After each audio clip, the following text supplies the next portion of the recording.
Hello friends, कैसे हैं आप सब। आज मैं आपके लिए दो प्यारी प्यारी कहानियाँ लाऊं। गुल्लक भरी या खाली। चिराग के पास मिट्टी की एक सुंदर गुल्लक थी, गुड्डी के आकार की गुड्डे के आकार की। उस गुड्डे के सिर पर एक लंबा छेद था जिससे चिराग उसके अंदर सिक्के डालता था। उसकी मम्मी रोज उसे एक सिक्का देती थी। चिराग गुल्लक को हिलाता था तो खन खन की आवाज़ के साथ सिक्के हिलते थे। इससे चिराग को पता चल जाता था कि गुल्लक अभी थोड़ी खाली है। आपको पता होगा, जब आप छोटे थे तो गुल्लक में पैसे डालते थे हमें बहुत अच्छा लगता था बच्चों को। फिर एक दिन ऐसा हुआ कि उसने गुल्लक को धीरे से हिलाया, लेकिन कोई आवाज़ ही नहीं आई। उसने फिर से थोड़ा ज़ोर से गुल्लक को हिलाया, फिर भी आवाज़ नहीं हुई। तो चिराग खुशी से चिल्लाया, मम्मी मेरी गुल्लक भर गई, देखो ना, आवाज़ ही नहीं आ रही है। क्योंकि खाली बर्तन जो होता है, अगर उसको हम खनखनाते तो आवाज़ करेगा अगर उसमें कम चीज़ें हों।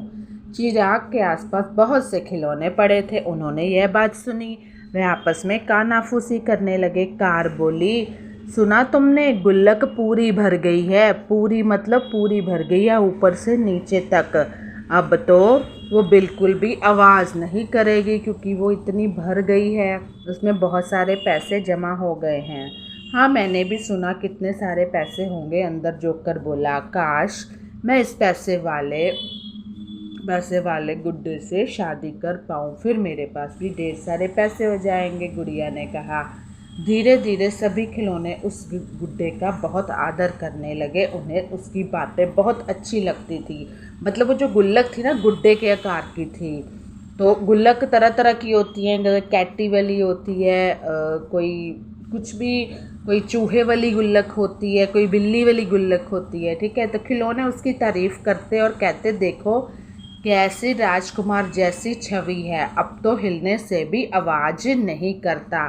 तो सामने बाकी खिलौने कहते हैं, अरे बड़े लोग ऐसे ही होते हैं, मतलब कि उनके कहने का, जिनके पास ज़्यादा पैसे होते हैं वो आवाज़ नहीं करते, और जो गरीब लोग होते हैं उनको थोड़ा अपना दुखड़ा रोने की आदत कह लो, या थोड़ा होता है कि हमें कुछ संकट है। तो हाँ भाई, जब आपके पास पैसा हो तो अपने आप ऐसी सभ्यता आ जाती है। ये खिलौने आपस में बात कर रहे हैं। इस तरह सब खिलौने उसके आसपास मंडराते रहते थे। वो जो गुड्डे वाली गुल्लक थी, आसपास इसलिए मंडराते थे क्योंकि भैया वो पैसे वाला हो गया है। जिस तरह लोगों की शख्सियत है कि पैसे वाले के आसपास मंडराना। कुछ दिनों बाद चिराग का जन्मदिन आया। वह बहुत खुश था क्योंकि वह समय आ गया था जब उसे अपनी गुल्लक से पैसे निकालने थे। उसे यह गुल्लक बहुत पसंद थी, इसलिए मम्मी ने उसके लिए इसी तरह की एक और गुल्लक लाकर रख दी, और सुंदर गुड्डी।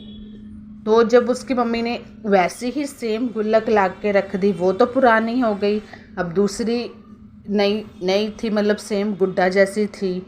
तो उसके मन में क्या विचार आता है कि इस पुरानी गुल्लक के अंदर जो पैसे हैं मैं उसमें वही रहने देता हूँ। तो चिराग अपने कमरे में जाता है और वो पुरानी गुल्लक को उठाकर नई गुल्लक उसकी जगह रख देता है। उसने नई गुल्लक को हिलाकर देखा, उसमें से कोई आवाज़ नहीं आई क्योंकि वह खाली थी, उसमें कोई सिक्का था ही नहीं। उसके खिलौने ने देखा कि खाली गुड्डा भी उतना ही सुंदर था जितना भरा हुआ था।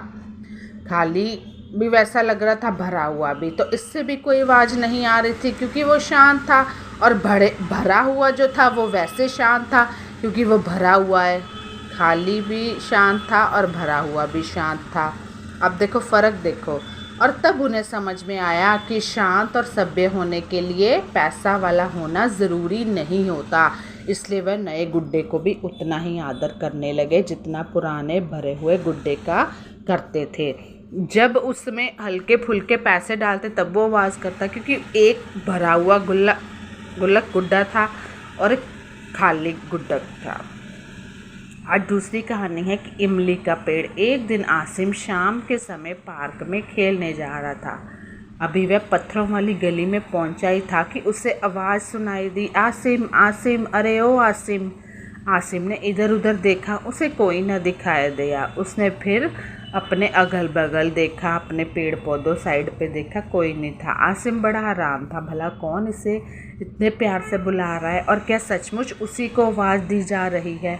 कुछ देर के लिए उसके पाँव ठिठक गए, फिर वह आगे चल दिया। लेकिन थोड़ी देर बाद फिर आवाज़ उसे सुनाई दी, आसिम आसिम, ओ प्यारे आसिम, मैं तुम्ही को बुला रहा हूँ। तो आसिम हैरान हो गया कि मुझे इतने प्यार से कौन बुला रहा है, इधर उधर तो कोई भी नहीं है। वो थोड़ा घबरा गया। अब क्या आसिम ने गौर किया कि पास वाले खूब बड़े और छतनार इमली के पेड़ से आवाज़ आ रही थी। वही आसिम को पास बुला रहा था। आसिम को लगा जैसे इमली का पेड़ उस पर हंस रहा है और उसने आसिम की ओर अपनी बाहें फैला दी। उसके साथ हंस रहा है, एक अच्छे वे में हंस रहा है। तो उसने आसिम की ओर अपनी बाहें फैला दी कि जो इमली का पेड़ था। और वो क्यों, आसिम चकराया कि वह इमली के पेड़ के पास जाकर खड़ा हो गया। तभी अचानक इमली के 3 कंताड़े उसके पास आकर गिरे। मतलब वो जो 3 कंताड़े इमली के 3 गिरे, अंदर से खूब सुर्ख लाल, जैसे उसे पसंद थे। आसिम ने वो 3 इमली के कंताड़े उठा लिए, फिर पेड़ को धन्यवाद देने के लिए ऊपर देखा। जब उसने पेड़ का धन्यवाद किया तो पेड़ भी बहुत खुश हुआ।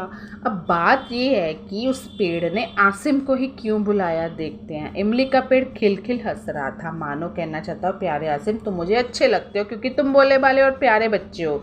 बहुत से मुझे पत्थर मार के कंताड़े लेने की कोशिश करते हैं बहुत से बच्चे, पर तुमने एक बार भी ऐसा नहीं किया, बल्कि जब भी मेरे पास से गुजरते हो प्यार से टाटा करके जाते हो। इसलिए मैंने सोचा कि मैं तुम्हें खुद ही एक उपहार दूंगा।